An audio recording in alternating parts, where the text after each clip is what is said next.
Okay, let's dive into this. Imagine a bureaucratic system, right? Just getting completely swamped, almost like a cyclone hitting the coast. That's kind of the feeling around what's happening in Odisha right It now. really is quite something. Yeah, and that's what we're digging into today. We're focusing on the recent suspension of two additional Tehsildars. These are key local revenue officials, and maybe even more significantly, these show cause notices that have gone out to, believe it or not, 400 sub-registrars across the state. 400.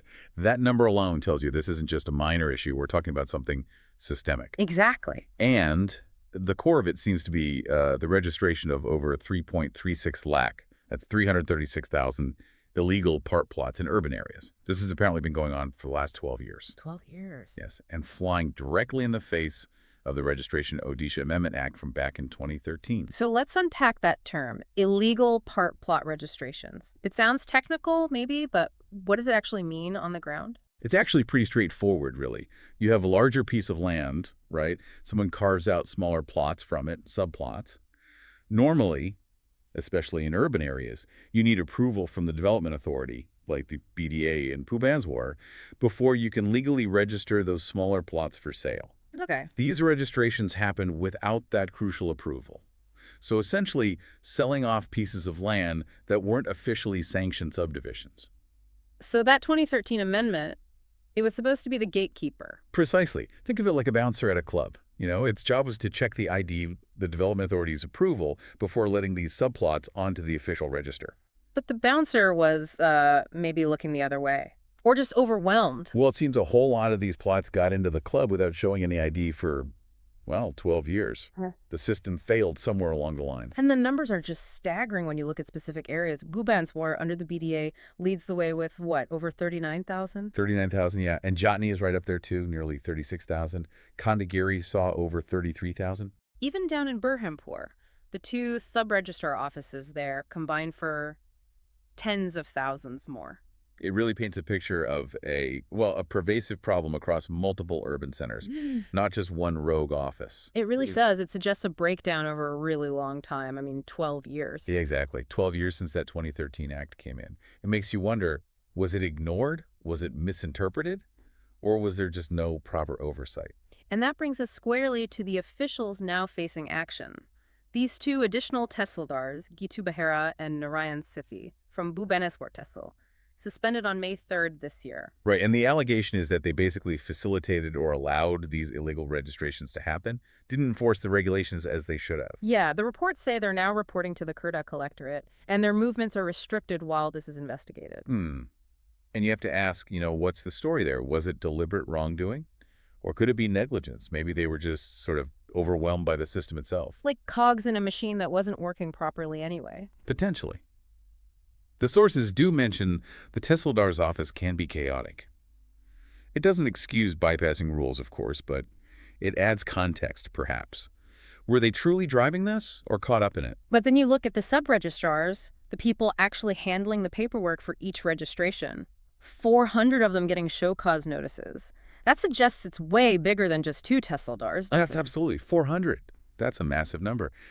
It implies that this practice was, if not standard procedure, then certainly widespread and unchecked across many, many offices. It conjures up this image of, like, just rubber stamps going down without the proper checks being done, a sort of collective shrug towards the rules. Perhaps. Or maybe pressure from elsewhere.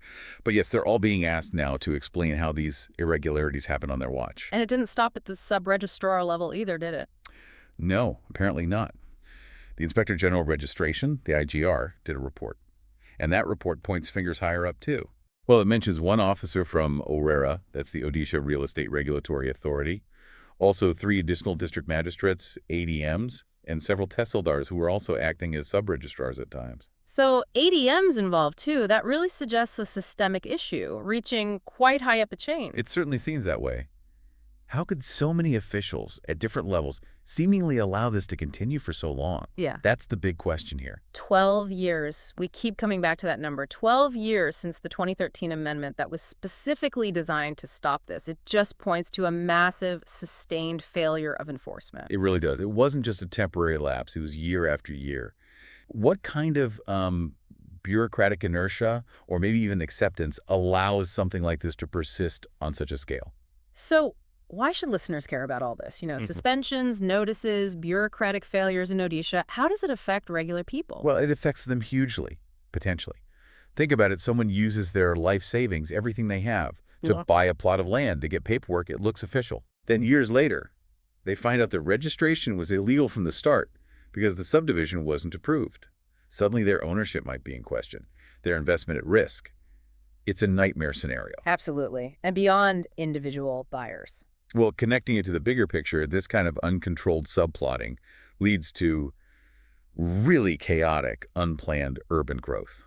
You get areas developed without proper roads, drainage, schools, parks. Infrastructure just can't keep up. Exactly. Yeah. It strains the existing infrastructure and leads to, frankly, less livable cities in the long run. Plus, it's just fundamentally unfair to all the people who do follow the rules, who go through the proper, often lengthy approval processes. It creates a two-tier system, almost. Precisely, where some seem to operate outside the regulations. Okay, so what's the government actually doing about it now? We've seen the suspensions, the notices under the new chief minister, Mohan Charan Marji.